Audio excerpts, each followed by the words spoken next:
انسانی زندگی میں بہت سارے ایسے واقعات پیش آ جاتے ہیں کہ جہاں پر انسان جذبات کے ہاتھوں مغلوب ہو جاتا ہے، فوراً انتقامی کارروائی پر اتر آتا ہے اور کوئی نہ کوئی غلط فیصلہ کر بیٹھتا ہے۔ تو اسلام اس موقع پر یہ حکم دیتا ہے کہ ہمیں ہوش و حواس سے کام لینا چاہیے اور غور و فکر کر کے کسی اچھے فیصلے پر، نتیجے پر پہنچنا چاہیے، جسے شریعت کی روح میں تحمل کہا جاتا ہے۔ تحمل کیا ہوتا ہے کہ اپنے جذبات پر قابو پانا، صبر کا مظاہرہ کرنا اور نرم رویہ اختیار کرنا، اور اس کی اسلام کے اندر بہت زیادہ اہمیت ہے۔ اللہ رب العزت کی ایک بہت بڑی صفت یہ ہے کہ وہ حلیم ہے، وہ کتنا تحمل والا ہے اور کتنا کچھ وہ برداشت کرتا ہے۔ آپ اس کا اندازہ یہاں سے لگا سکتے ہیں کہ اللہ رب العزت ہمارے تمام گناہوں سے واقف ہے، ہماری خلوت سے، ہماری جلوت سے، ہماری تنہائیوں سے، ہماری جوانی سے، ہمارے عیوب سے، ہماری برائیوں سے اللہ کی ذات واقف ہے۔ علیم بذات الصدور ہے وہ تو ذات، اور اللہ فرماتے ہیں وَلَوْ يُؤَاخِذُ اللَّهُ النَّاسَ بِمَا كَسَبُوا مَا تَرَكَ عَلَى ظَهْرِهَا مِن دَابَّةٍ کہ اگر اللہ رب العزت انسان جو کچھ کر رہے ہیں، اللہ اگر ان کی کرتوتوں پر، ان کے اعمال پر اگر فوراً مواخذہ کرنے پہ آئے تو دنیا میں کوئی بھی جاندار زندہ نہ رہے۔ تو یہ اللہ رب العزت کی برداشت ہے۔ اللہ رب العزت کی اس صفت کو قرآن مجید نے اس طرح بیان کیا ہے وَاللَّهُ عَلِيمٌ حلیم، کہ اللہ رب العزت ہر چیز سے باخبر ہونے کے باوجود نہ صرف تحمل کا مظاہرہ کرتے ہیں بلکہ اللہ رب العزت انعامات کی بارش کو روکتے نہیں ہیں۔ اللہ رب العزت کی اس صفت کے بارے میں قرآن مجید میں ذکر کیا گیا وَاللَّهُ غَنِيٌّ حلیم، کہ اللہ رب العزت وہ غنی بھی ہے اور حلیم بھی ہے، کہ اتنا وہ برداشت کرنے والا ہے کہ ہماری برائیوں کو دیکھ کر بھی وہ اپنے خزانوں کے منہ بند نہیں کرتا۔ پھر وہ اتنا حلیم ہے کہ اگر ہم اللہ سے معافی مانگیں تو اللہ ہمیں معاف بھی کر دیتا ہے۔ بہت سارے ایسے لوگ ہیں کہ چھوٹی چھوٹی باتوں پہ دوست بھائی سے ناراض ہو جاتے ہیں، معافی مانگنے کے باوجود معاف نہیں کرتے۔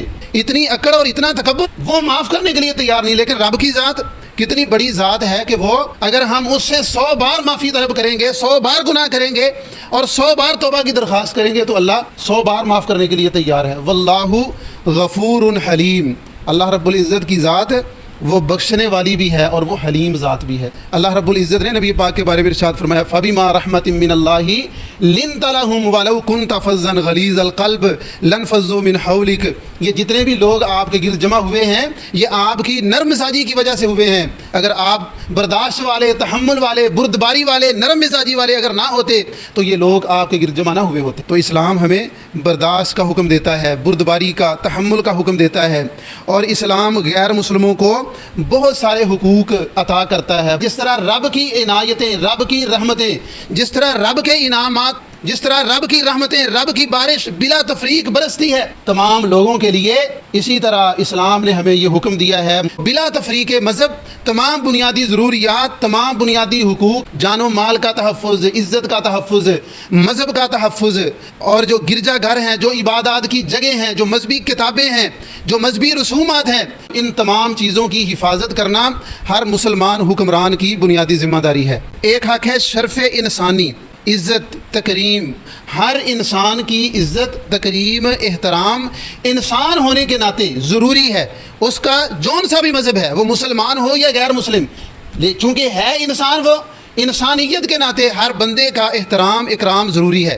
اللہ رب العزت فرماتے ہیں وَلَقَدْ كَرَّمْنَا بَنِي آدم، ہم نے اولاد آدم کو معزز بنایا ہے، عزت دی ہے۔ اللہ رب العزت جو ہمارا خالق و مالک ہے، وہ جب بلا تفریق مذہب وہ تمام لوگوں کو عزت عطا کرتا ہے اور مکرم کہتا ہے اور معزز کہتا ہے، کسی مذہب کی بنیاد پر کسی بھی بندے کی توہین نہ کی جائے۔ اور پھر اللہ رب العزت فرماتے ہیں تکریم انسانی کے حوالے سے من قتل نفسا بغیر نفس او فساد فی الارض فکأنما قتل الناس جمیعا، فرمایا کہ جس بندے نے کسی ایک جان کو قتل کر دیا، عام جان ہے، عام نفس ہے، وہ مسلمان ہو یا غیر مسلم، فَكَأَنَّمَا قَتَلَ النَّاسَ جَمِيعًا، گویا کہ اس بندے نے پوری انسانیت کا قتل کر دیا۔ تو یہاں پہ بھی آپ دیکھیں بلا تفریق مذہب اللہ رب العزت نے ایک انسان کو انسان ہونے کے ناطے معزز گردانا ہے۔ کوئی شخص فوت ہو جاتا ہے تو پھر کیا اکرام نہیں ہوگا؟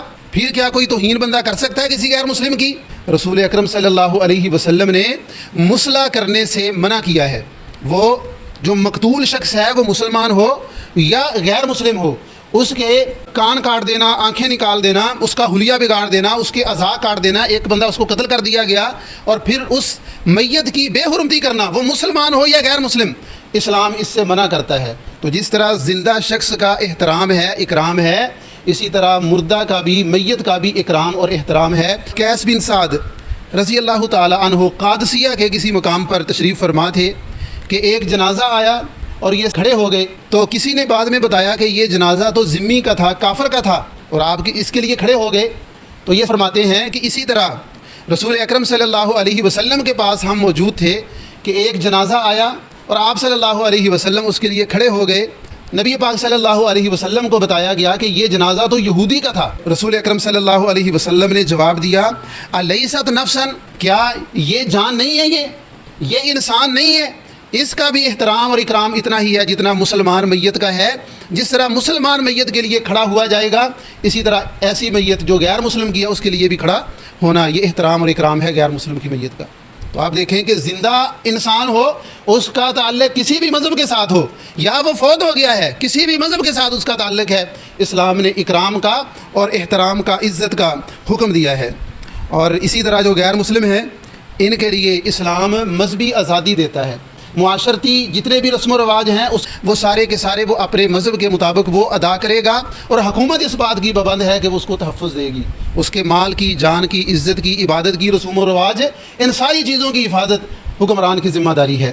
قرآن مجید میں اس حوالے سے یہ حکم ہے، مجبور کرتے ہوئے کسی بھی بندے کو اسلام کے اندر داخل نہیں کر سکتے۔ فرمایا لا اکراہ فی الدین، اسلام میں کوئی بھی جبر نہیں، زبردستی نہیں ہے۔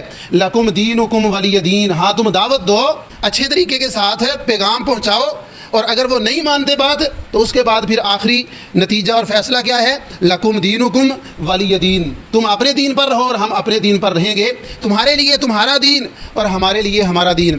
اور فرمایا ولا تسبوا الذین یدعون من دون اللہ فیسبوا اللہ عدوا بغیر علم، جو غیر مذاہب ہیں، جو ان کے شاعر ہیں، جو ان کی عبادت گاہیں ہیں، جو ان کی مذہبی کتابیں ہیں، جو ان کے معبود ہیں، اللہ فرماتے ہیں کہ ان کو برا بلا نہ کہو، ان کی تحقیر نہ کرو۔ کیوں؟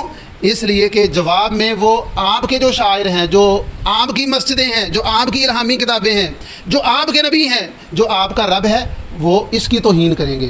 تو دیکھیں کتنا پیارا پیغام اللہ نے دیا ہے کہ دعوت اچھے طریقے سے دو لیکن توہین نہیں کرنی۔ اہل نجران یہ عیسائی لوگ تھے، تو رسول اکرم صلی اللہ علیہ وسلم نے انہیں خط لکھا، اور اس خط میں آپ نے مسلمانوں کی ذمہ داریاں جو تھیں ان کا ذکر کیا۔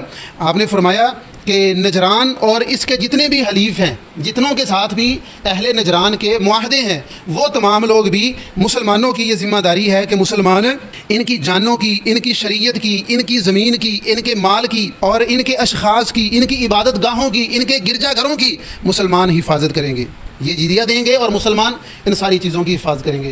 تو آپ دیکھیں کہ اسلام نے کتنا زور دیا ہے جو بنیادی حقوق ہیں ان پر، اور جو مذہبی آزادی ہے اس پر۔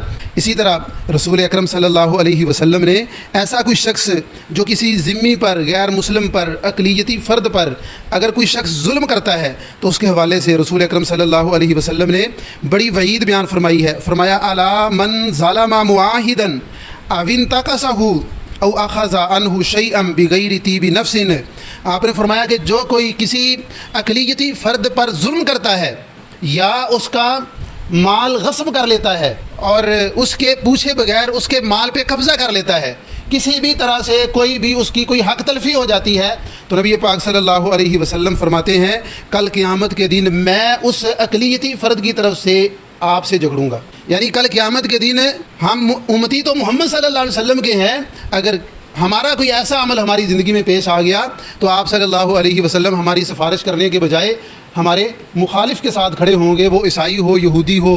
تو یہاں تک اسلام نے اس کی اہمیت کو بیان کیا ہے۔ تو حضرات ہمیں چاہیے کہ ایسا کوئی واقعہ توہین کا کوئی پیش آتا ہے تو عدالتیں موجود ہیں، ادارے موجود ہیں، ہم ان کو آگاہ کریں، جذباتی طور پر ہم کوئی بھی فیصلہ نہ کریں۔ اب یہ جو واقعہ پیش آیا ہے تو اس واقعے نے مسلمانوں کی، پاکستانیوں کی جو اخلاقی گراوٹ تھی وہ پوری دنیا کے سامنے آ گئی کہ یہ کتنے برداشت کرنے والے ہیں اور کتنے یہ اخلاق والے ہیں اور کتنے یہ اقلیتوں کے حقوق کا تحفظ کرنے والے ہیں.